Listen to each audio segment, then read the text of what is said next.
টহল পুলিশটি রাস্তা দিয়ে এমনভাবে হেঁটে যাচ্ছিল, দেখে মনে হচ্ছিল সে যেন খুব গুরুত্বপূর্ণ পুলিশ অফিসার। সবসময় এভাবেই সে হেঁটে চলে। তাকে কেমন দেখাচ্ছে এ ব্যাপারে মোটেও ভাবছিল না। তার নজর দেওয়ার মতো খুব কম মানুষই ছিল সে সময় রাস্তায়। তখন হয়তো রাত 10টার মতো বাজে, আর খুব ঠান্ডা পড়েছিল বাইরে। হালকা গুড়ি গুড়ি বৃষ্টির সাথে বাতাস বইছিল। যে রাস্তা ধরে সে চলছিল তার প্রতিটি দরজায় সে পরীক্ষা করে দেখছিল ভালোভাবে বন্ধ করা হয়েছে কিনা। আবার মাঝে মাঝে রাস্তায় ডানে বামে ফিরে দেখছিল সবকিছু ঠিকঠাক আছে কিনা। তাকে একেবারে একজন আদর্শ ও সুদর্শন পুলিশের মতোই লাগছিল। এলাকাটা নিঝুম হয়ে যায় অল্প রাতেই। এখানে সেখানে সিগারেটের বা সারারাত খোলা খাবারের দোকানের আলো ছাড়া অন্য কোনো দোকানপাট সব বন্ধ হয়ে গেছে। বিশেষ এক জায়গায় এসে পায়ের গতি কমিয়ে দিল পুলিশটি। একটা লোহা লক্করের দোকানের আধার দরজায় হেলান দিয়ে দাঁড়িয়ে আছে এক লোক। ঠোঁটের ফাঁকে সিগারেটটায় এখনো আগুন ধরানো হয়নি। পুলিশ কাছে আসতেই ওকে আশ্বাস দিয়ে তাড়াতাড়ি বলল, সবকিছু ঠিক আছে অফিসার, আমি একজন বন্ধুর জন্য অপেক্ষা করছি। আজকে এখানে দেখা করার কথা হয়েছিল 20 বছর আগে। হাস্যকর মনে হচ্ছে তোমার, তাই না? তোমার সন্দেহ দূর করার জন্য বুঝিয়ে বলছি ব্যাপারটা। অনেককাল আগে ঠিক এখানেই একটা রেস্তোরাঁ ছিল, বুড়ো জো ব্র্যাডির রেস্তোরাঁ।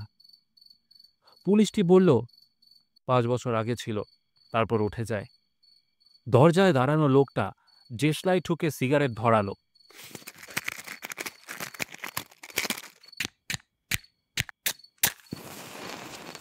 তার ওই আলোয় দেখা গেল বিবর্ণ মুখ, চওড়া চিবুক, উজ্জ্বল চোখ, আর ডান চোখের ভুরুর কাছাকাছি একটা কাটা দাগ। ওর স্কার্ফে লাগানো পিনে বড় হিরে একটা খাপ ছাড়াভাবে বসানো। লোকটি আবার বলল, 20 বছর আগে এই রাতেই আমি আর আমার সবচাইতে অন্তরঙ্গ বন্ধু জিমি ওয়েলস বুড়ো জো ব্র্যাডির দোকানে খেয়েছিলাম। ওর মতো ভালো লোক হয় না। ও আর আমি জন্মেছি নিউ ইয়র্কে, বড় হয়েছি একসাথে ভাইয়ের মতো। আমার বয়স তখন 18 আর জিমির 20। পরের দিন সকালবেলা সৌভাগ্যের সন্ধানে আমার পশ্চিমে যাওয়ার কথা ছিল। জিমিকে কিছুতেই নিউ ইয়র্কের বাইরে নেওয়া গেল না। তার মতে দুনিয়াতে এই একমাত্র জায়গা।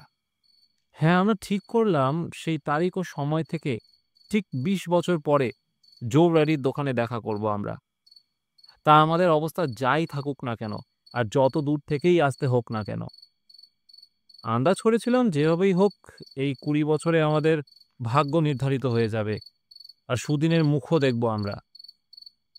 পুলিশটি মন্তব্য করল, খুব মজার ব্যাপার মনে হচ্ছে। দুবারের দেখা করার ভেতরের সময়টা খুব লম্বা বলে মনে হচ্ছে, তাই না? চলে যাবার পর বন্ধুর খবর পাননি? তা কিছুদিন চিঠিপত্র লেখালেখি ছিল বটে, কিন্তু বছর খানেক পরে যোগাযোগ হারিয়ে ফেললাম। বুঝলেন কিনা, পশ্চিমের অঞ্চলটা খুব বিরাট জায়গা, আর আমিও খুব ছোটাছুটি করে বেড়াচ্ছিলাম। কিন্তু আমি জানি বেঁচে থাকলে জিমি আসবেই। অমন সত্যবাদী আর অটল লোক আর হয় না। ও ভুলবে না কখনো। আজ রাতে ওর সাথে দেখা করব বলে 1000 মাইল দূর থেকে এসেছি। বন্ধুর দেখা পেলেই সেটা সার্থক হবে।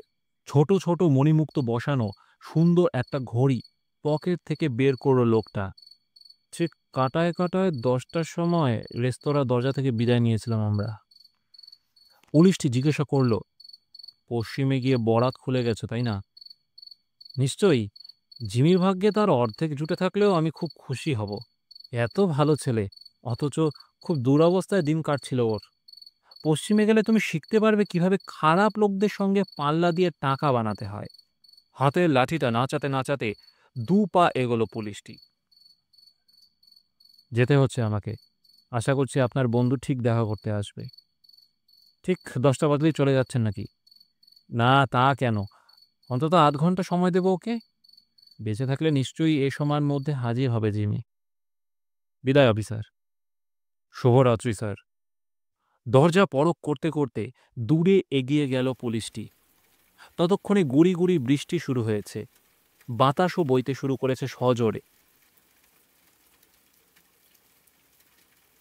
লোহা লক্করের দোকানের দরজার সামনে হেলান দেওয়া যে লোকটা 1000 মাইল দূর থেকে এসেছে ফেলে আসা দিনের বন্ধুর সঙ্গে দেখা করতে সিগারেট ধরিয়ে অপেক্ষা করে চলল সে। প্রায় ২০ মিনিট অপেক্ষা করছে, এমন সময় কান অবধি ওভারকোটের কলারে ঢাকা লম্বা মতো একটা লোক রাস্তা পেরিয়ে এলো। সরাসরি লোকটার কাছে এগিয়ে বলল, তুমি নাকি বব? সন্দেহের দোলা তার কণ্ঠস্বরে।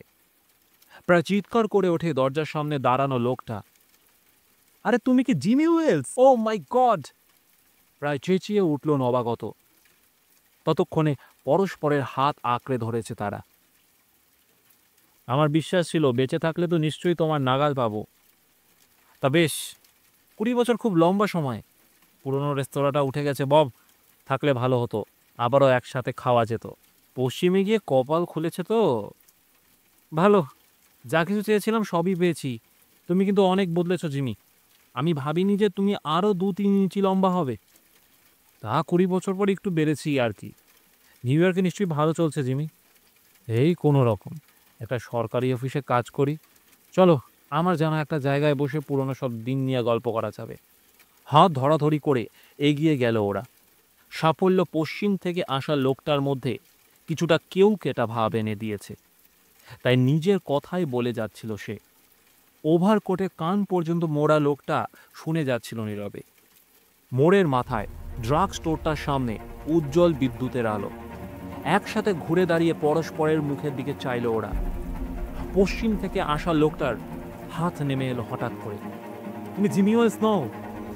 ২০ বছর দীর্ঘ সময়, কিন্তু তাতে তাতে মানুষের নাক বদলায় না। ভালো লোক মাঝে মাঝে খারাপ হয়ে যায়। গত ১০ মিনিট ধরে তুমি গ্রেপ্তার হয়ে আছো বব। শিকাগো পুলিশ আন্দাজ করেছিল যে তুমি এদিকটায় আসবে, তাই আমাদের জানিয়েছে যে তোমার সঙ্গে গল্প করতে চায় তারা। ঝামেলা না করেই যাবে কিনা বলো, সেটাই বুদ্ধিমানের কাজ হবে। তবে থানায় যাওয়ার আগে এই চিঠিটা পড়ে দেখো, এই আলোতেই পড়তে পারবে। তোমার বন্ধু জিমি ওয়েলস এটা পাঠিয়েছে। চিরকুটটার ভাঁজ খুলল পশ্চিম থেকে আসা লোকটা। পড়া শুরু করতেই তার হাত আস্তে আস্তে কাঁপতে লাগলো। কয়েকটা কথায় লেখা ছিল সেখানে। বন্ধু বব, তোমার সাথে দেখা করতে সঠিক সময়ের ভেতরে যথাস্থানে হাজির হয়েছিলাম। তোমাকে দেখেই চিনতে পারলাম। এই চেহারার মানুষটি শিকাগো পুলিশ খুঁজছে। নিজের হাতে কাজটা করতে চাইছিলাম না, তাই এই কাজটি করার জন্য অন্য এক পুলিশকে পাঠালাম, তোমার বন্ধু জিমি।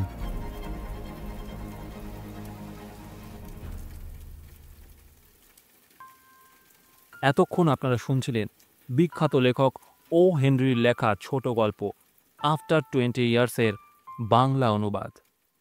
গল্পটি আপনাদের কেমন লাগলো কমেন্টে অবশ্যই জানাবেন। দেখা হচ্ছে পরের পর্বে নতুন কোনো গল্পের সঙ্গে।